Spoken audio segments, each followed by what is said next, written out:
Hablar de educación y del proceso de transformación educativa. Está aquí con nosotros en piso Valeria Insfran, que es de la Red Ciudadana por la Niñez y Adolescencia. Valeria, ¿cómo estás? Gracias por acompañarnos. No, gracias a ustedes por la invitación. Bueno, Valeria, desde el grupo de la Red Ciudadana por la Niñez y Adolescencia, ¿cuál es la postura y cuál es la propuesta sobre todo que tienen sobre este proceso de transformación educativa? Bueno, en primer lugar hay que aclarar, ¿verdad?, de que todos nosotros, los padres y organizaciones civiles que están nucleadas en la red, ¿verdad?, y otros grupos diferentes que no están en la red, pero estamos en la misma línea, lo que más queremos es una mejor educación para nuestros hijos. Queremos que se pongan bien las escuelas para todos los chicos del sector público, que el sector privado tenga una educación mucho mejor de la que tenemos hoy, ¿verdad?, pero basada en ciencias y en valores. Ese es nuestro principal reclamo. ¿Por qué? Porque nosotros vemos que hay conceptos ideologizados. Venimos de un proceso de 2 años, desde el 2020 en adelante. Personalmente yo, que estuve en el tema del Plan Niñez, la famosa reelaboración, en ese contexto hemos podido estudiar a fondo los mismos conceptos que encontramos en transformación educativa, que son enfoque de derechos, que suena súper lógico, parecería, ¿verdad?, pero que tiene trasfondo. El enfoque de interculturalidad, el enfoque de inclusión y el enfoque de... No, esos tres son, esos tres. ¿verdad? Esos tres conceptos, digamos... Esos tres conceptos que te venden como algo positivo, pero cuando nosotros vemos y comparamos cómo se va aplicando en otros países, el resultado es catastrófico. Entonces nos venden un producto que te dicen la transformación educativa es lo máximo para mejorar todo, pero nosotros vamos a transformar un modelo educativo.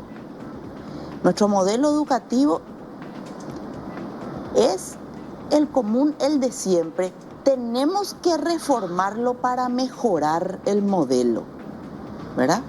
Pero no cambiar del modelo, porque vamos a pasar a un modelo mucho más estatista.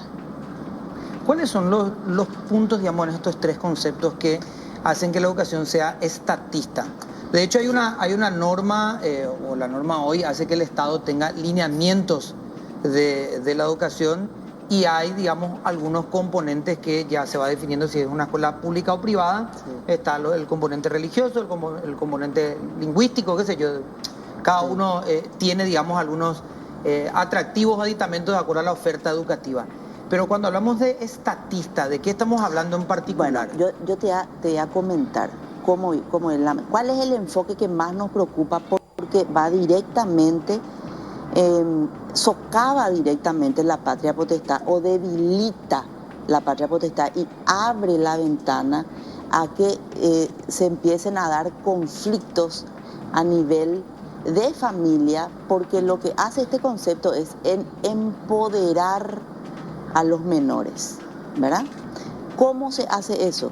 Bueno, se le otorga a los menores de edad una cantidad de derechos, incluidos los políticos, los civiles y los económicos.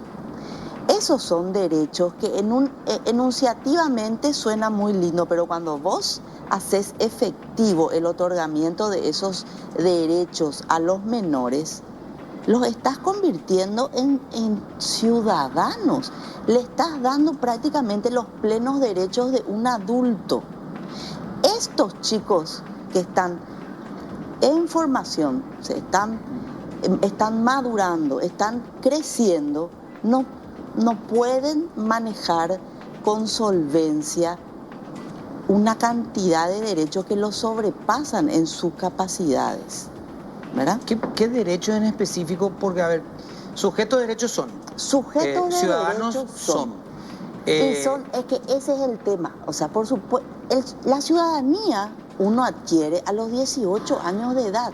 No, la ciudadanía, a ver, lo que uno ejerce es la plenitud de algunos derechos civiles, como la elección, poder asumir como... Bueno, hay una cuestión, ciudadanos como tal, digamos, son. Lo que la patria potestad limita es que aquellos derechos que no puedan ejercer por sí, los padres encargados o tutores sean los que ayuden a ejercer ese derecho. Pero el derecho es propio, digamos, es suyo igual, ¿verdad? No, los derechos ellos tienen, de derecho tienen todos los derechos. Ahora, de hecho para ejercerlos tienen que ser representados por sus padres. En algunos de ellos sí, claramente. Claro.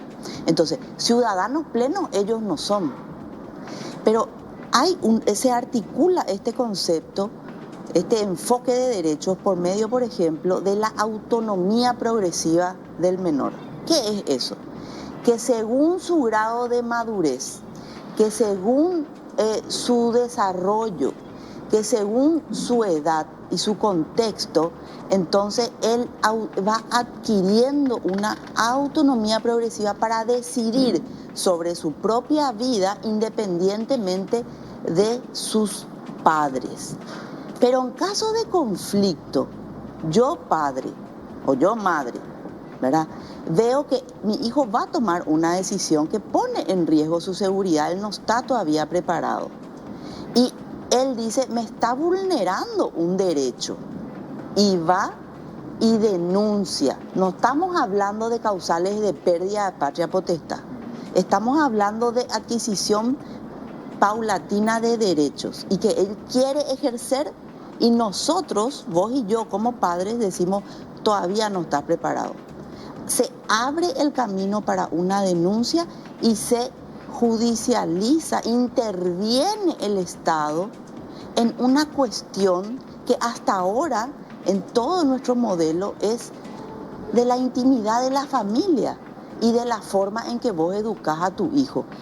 ¿Cómo vas a poner la disciplina, verdad? ¿Qué límites le vas a poner a tu hijo? ¿Qué vos como padre pensás que él está maduro y preparado para ir haciendo autónomamente? Pero el Estado, no podemos permitir que el Estado entre. La discusión que por lo menos yo me planteo ahí, sin tomar partido en ninguno de los sentidos, es ¿cuáles son esos derechos que le puede otorgar? A ver, quiero terminar de formular nomás la idea. ¿Cuál es el derecho que le puede otorgar un sistema que ya no le haya otorgado la ley hoy? ¿Y cuál es el peligro, digamos, que le pueda otorgar algo que hoy la ley no le permite? Voy a explicarme. Sí. El dossier de Derecho Civil hoy, la malla curricular de Derecho Civil hoy, dice que se va a aplicar. Dice, el chico puede elegir el partido político que quiera para votar, pero no lo puede hacer hasta los 18 años, por más que diga eso hoy, el folleto es lo que le entrenen en la escuela. Eso lo va a decidir él cuando llegue la edad y tenga la posibilidad. Hoy los padres le dicen, vos no tenés permiso para salir de casa hoy, te quedás sentado ahí, salís cuando te damos el permiso, entonces no puedes simular siquiera una votación. Estoy poniendo un extremo y algo que pueda parecer tonto, pero para entender a lo que es un derecho que lo va a tener, que está en suspenso hasta los 18 años y que nadie le puede otorgar más allá de lo que diga la malla curricular de la escuela donde estudie. Es ahí en donde yo me pierdo un poco en qué es lo que el padre no va a poder controlar, porque ningún folleto le puede dar derechos que la ley no le da, ni obligaciones que la ley no le da. El problema no es ese, que tu folleto curricular te va a dar un derecho, no viene por ahí. Viene que a los chicos, nosotros estamos viendo que esto pasa en otros países, por medio de la escuela, cuando vos bajás línea en estos enfoques, se les forma a los chicos para que ellos piensen que es correcto defender sus derechos denunciando a los padres. ¿Entendés? Y esos derechos son muy amplios y no, ahí es donde se da ese mecanismo de que se limita, se cercena o se menoscaba la patria potestad, porque vos al chico le estás diciendo, estos son tus derechos, estos son tus derechos. Nadie te puede decir no, nadie te puede decir no. Y vos tenés la vía para poder accionar jurisdiccionalmente o poder denunciar, ¿verdad? ¿Entendés cómo sea? Esto nosotros vemos cómo está pasando ya en otros países. Por ejemplo, te doy un caso súper extremo, pero que ya pasa, ¿verdad? Dentro de todos estos amplios derechos que se le pone sobre los hombritos a los chicos, aunque sea un adolescente de 16 años, ¿verdad? También incluyen los plenos derechos sexuales. Por una convención, Naciones Unidas, de España, alguna ciudad, no me acuerdo ni el año ni el lugar, ¿verdad? Plenos derechos sexuales. ¿Qué pasa cuando a mí se me ocurre y tengo 13 años y digo, yo nací mujer, pero estoy harta de ser mujer, yo me autopercibo varón y yo me quiero hormonizar? Vos sabés que eso está ocurriendo en otros países. Pero eso es un tratamiento médico que ningún menor hoy en el país lo puede hacer.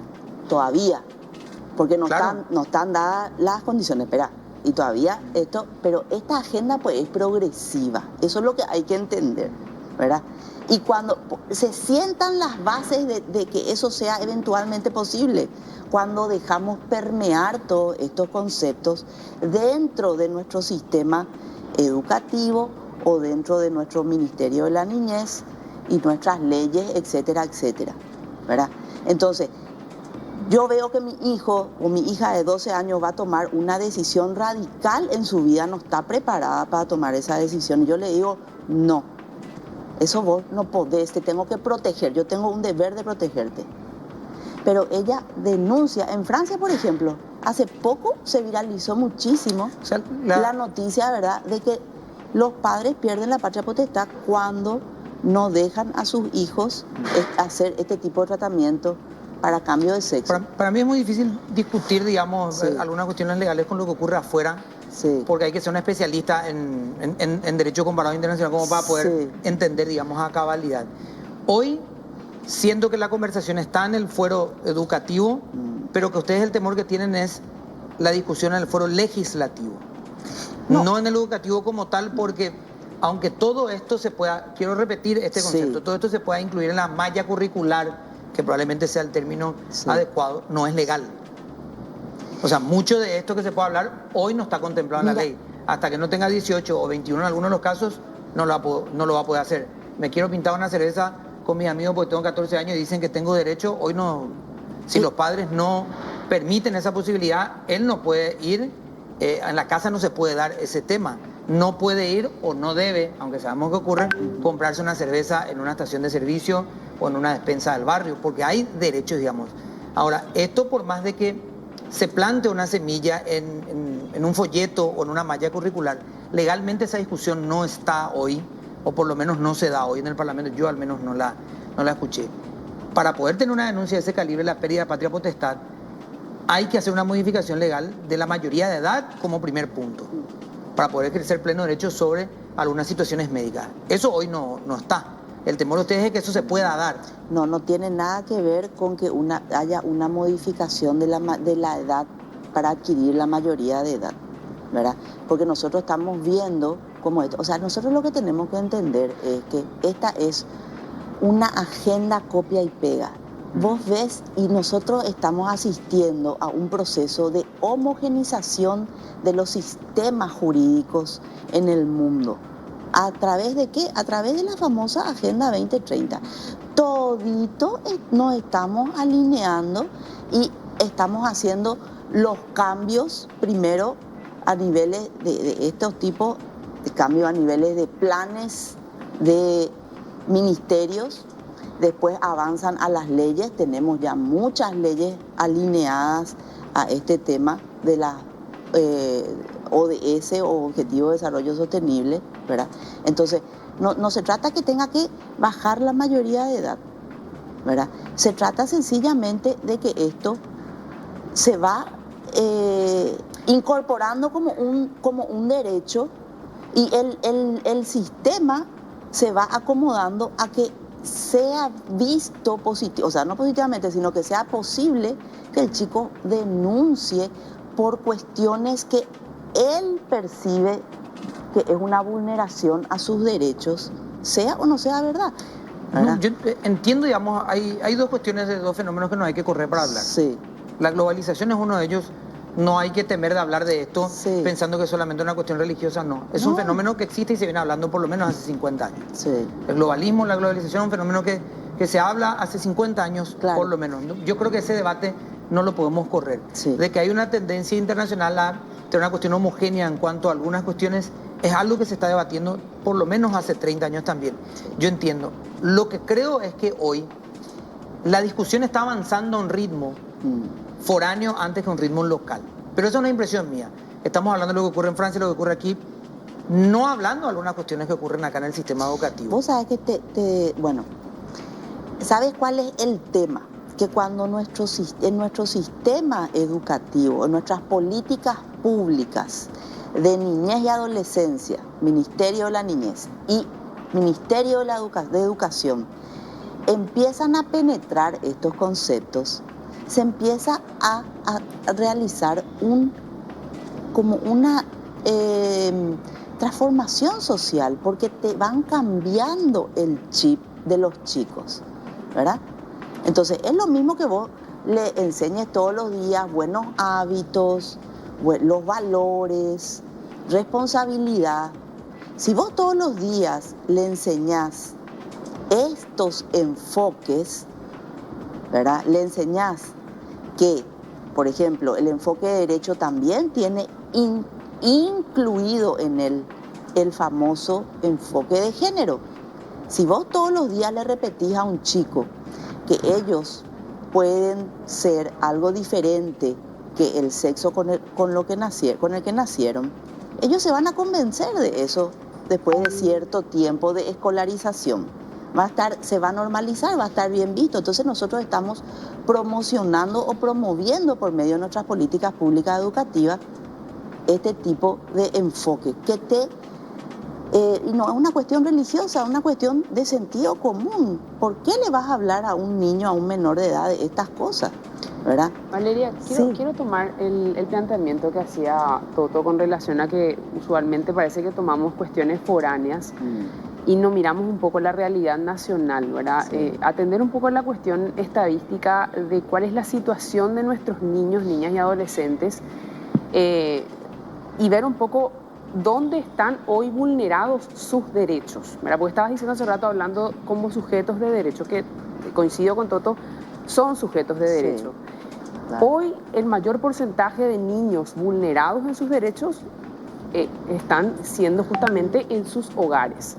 Niños violentados desde todo punto de vista, abusados en el entorno, en el seno familiar. Y se busca la escuela tal vez como un segundo espacio de seguridad o donde el chico diga, bueno, aquí puedo venir y encontrar la contención que claramente en mi casa no encuentro. Entonces, ¿cómo hacemos cuando hay como una resistencia a que ese niño encuentre ese segundo espacio seguro en la escuela, cuando hay justamente resistencia de otro sector? Obviamente, yo entiendo, hay padres que están preocupados por la seguridad de sus hijos, pero hay otros que no, claramente, y las estadísticas lo dicen. Entonces, ¿cómo abordamos ese tema que es una realidad nacional, Valeria? Totalmente de acuerdo, y muy buena tu pregunta. ¿En qué sentido, verdad? La famosa educación sexual inclusiva que nos proponen de ciertos sectores políticos u organizaciones no gubernamentales nos va a ser la solución para bajar los índices de abuso sexual de los niños, fuera o dentro de sus casas. Y específicamente dentro de sus casas, lo que nosotros proponemos es hacer un proyecto o un plan de paternidad y maternidad responsable. ¿Por qué no trabajamos y no invertimos en este país en programas con ese enfoque? Y eso es de rango constitucional. ¿Y qué hacemos con los niños que hoy están escolarizados y tienen que conocer precisamente que están protegidos por ley? O sea, justamente buscando que conozcan sus derechos y sepan que tienen todas las garantías justamente ante esas vulneraciones. Nosotros lo que podemos hacer es sacar el concepto de enfoque de derechos y llamarle absolutamente de otra forma. Podemos llamarle, por ejemplo, derechos previstos constitucionalmente para los niños. Entonces tenemos una lista de derechos taxativamente especificados en nuestra Constitución. Y esto, ¿verdad? Justamente estuvimos discutiendo en una mesa técnica con la senadora Blanca Ovelar, porque estamos también tratando la famosa ley o el proyecto de ley sobre protección integral de la familia.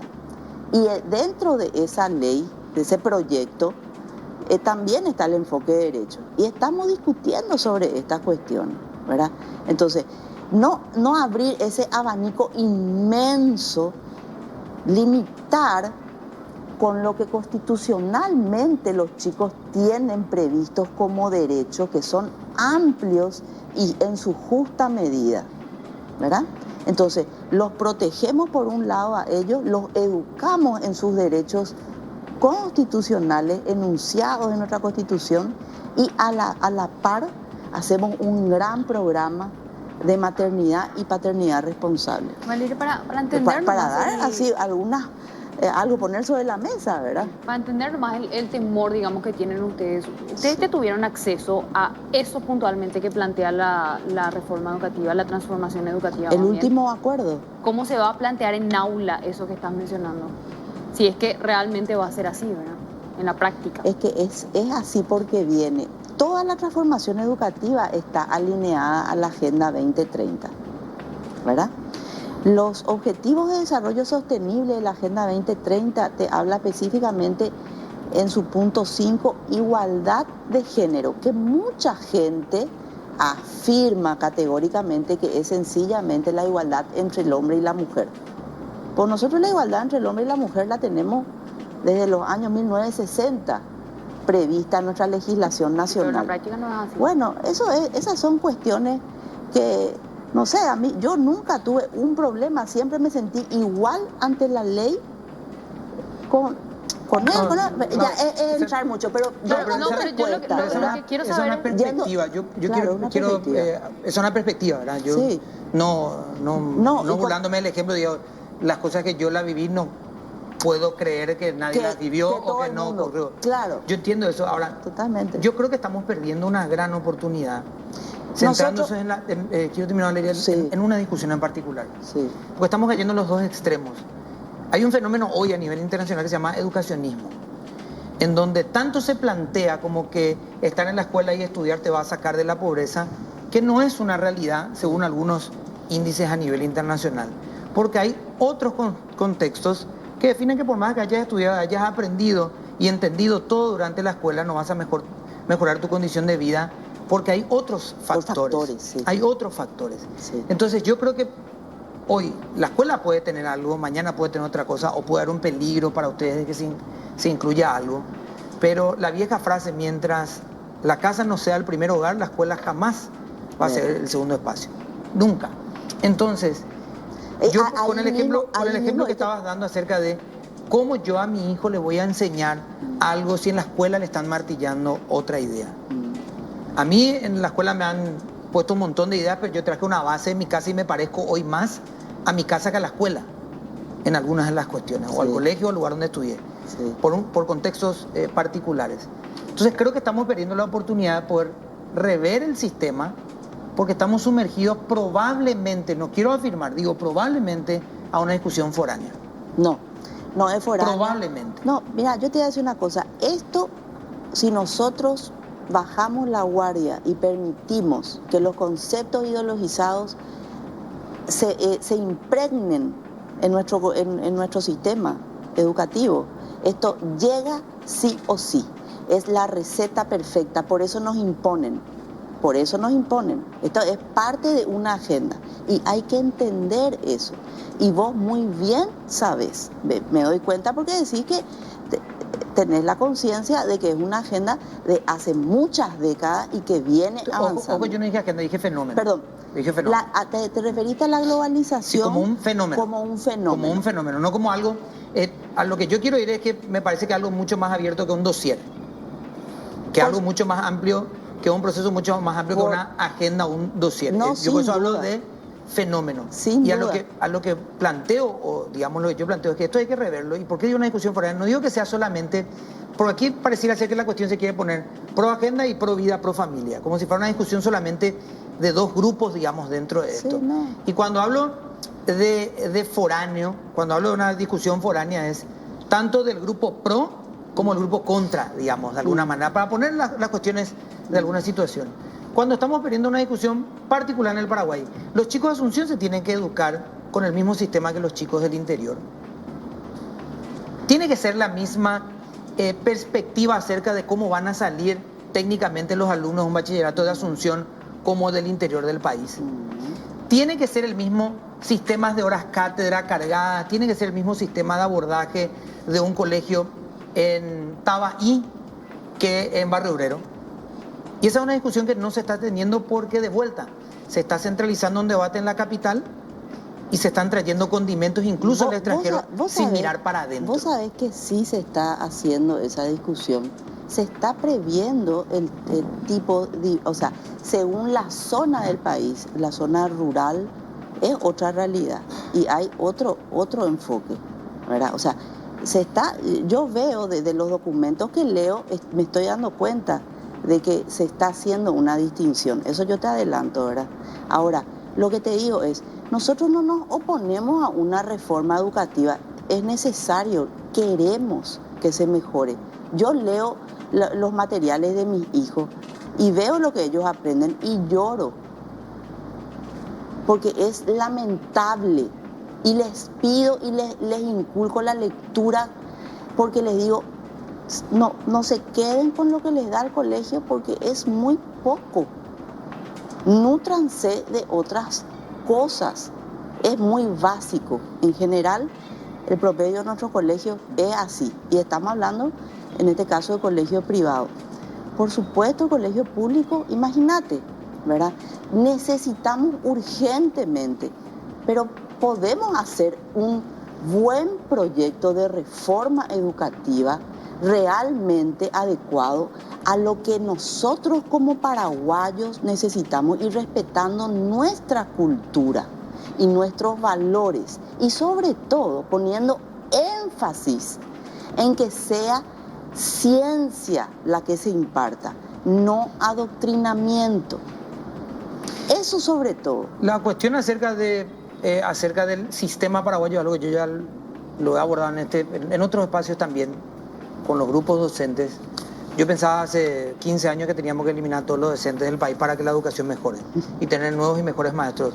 Es un ejercicio imposible, no se puede hacer eso. Es una idea que yo ya me radiqué en la cabeza. Tampoco creo que la fórmula de la transformación educativa tenga que llegar de afuera. Yo creo que se tiene que plantear un sistema con nuestra realidad, nuestra cultura, nuestra identidad y un montón de cuestiones. Ahora, lo que sí creo también es que no tiene que ser como quiere uno o como quiere otro. Hay que llegar a un consenso. Bueno, ¿por qué no hacemos un plebiscito? Hay que llegar a un consenso. ¿Por qué no hacemos un plebiscito a ver qué tipo de transformación queremos? ¿Queremos esta o no queremos esta? ¿Qué queremos? Vamos a hacer un plebiscito. Y yo les invito, hagamos un plebiscito a ver si queremos que continúe la Agenda 2030 en este país. ¿Y cómo sería el plebiscito? Poner que se vote, así como el plebiscito de Chile. Pero el plebiscito de Chile se vota sobre algún articulado dentro de un sistema que se proponía como constitucional. Esto es sobre una idea, sería hacer un plebiscito sobre una idea. Bueno, no, te estoy diciendo, vayamos entonces claro, a atender. Es que por eso Valeria, yo digo que podemos perder una oportunidad de discusión. ¿Sabes por qué? Sí. Porque sería poner en plebiscito una idea. No. Porque no está plasmado hoy en la ley. Terminame, perdón. Eso es lo que yo pienso. Permitime terminar. Todos estos conceptos nos vienen de la Agenda 2030.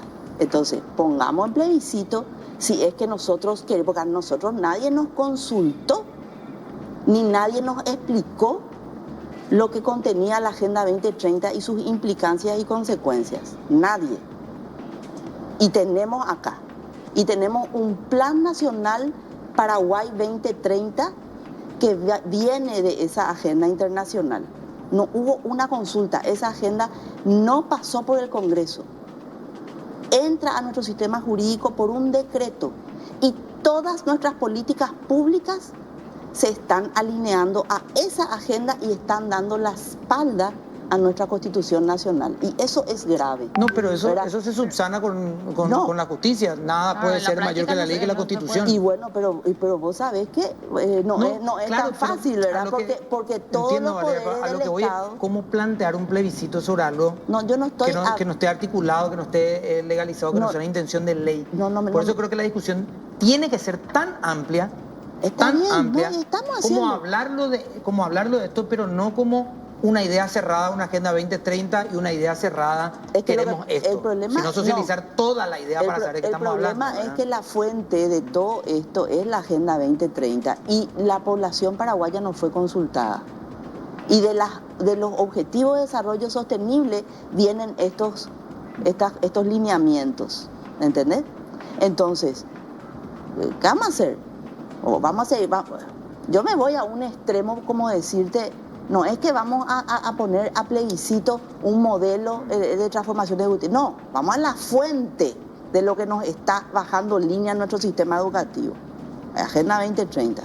Otra cosa, estamos discutiendo, seguimos debatiendo. Hoy, por ejemplo, hubo, ustedes saben cómo fue este proceso, un primer acuerdo que estaba 1000 veces más ideologizado, o sea, era más expresa la ideologización, se criticó, eso como que se maquilló, se subsanó un poco, se le dio una forma más digerible, pero se siguen los conceptos. Y ahora llegamos a un tercer documento del Comité Estratégico o del Ministerio que continúan los conceptos que nosotros estamos. ¿Por qué tanto afán en esos conceptos? Porque la mayoría, si vos le preguntás a la gente y si la gente entendiera a profundidad y a cabalidad lo que implica para las familias y para los chicos esto, no estaría de acuerdo, ¿verdad? Porque te va rompiendo el tejido social, porque crea conflicto donde no hay. Por ejemplo, el empoderamiento de las niñas y las mujeres. Eso es el feminismo. Discúlpenme, chicas, si a ustedes están alineadas hacia eso. O sea, yo también fui en mi momento feminista, pero era una feminista más bien de que yo era independiente, yo podía hacer por mí misma las cosas, me gustaba trabajar, ganar mi plata y cuando salía con alguien, pagar mis cosas, ¿verdad? Esa era mi cosmovisión de feminismo, pero el feminismo se movió demasiado a la radicalidad y hoy el feminismo le echa la culpa al varón de todo, ¿verdad? Entonces cuando vos le educas a las niñas en esa cosmovisión, las niñas en vez de verle al varón como un compañero eventual, un compañero de equipo, alguien con quien poder trabajar juntos para llevar un proyecto de vida juntos, le ve como un potencial opresor, violador, y eso no está bien. Quiero decir nomás que si me estaba apuntando, no lo sé por la duda. Yo solo porque soy el varón, solo porque soy el varón de la mesa. No quiero que justo una imagen de violador, opresor y mañana. Valeria, te agradecemos el tiempo y vamos a ir ampliando esto. Muchas gracias. No, gracias a vos. Vamos a hacer una pequeña pausa. Ustedes saben que antes de la pausa, un consejo para ustedes, podemos volver a viajar tranquilos con las tarjetas de crédito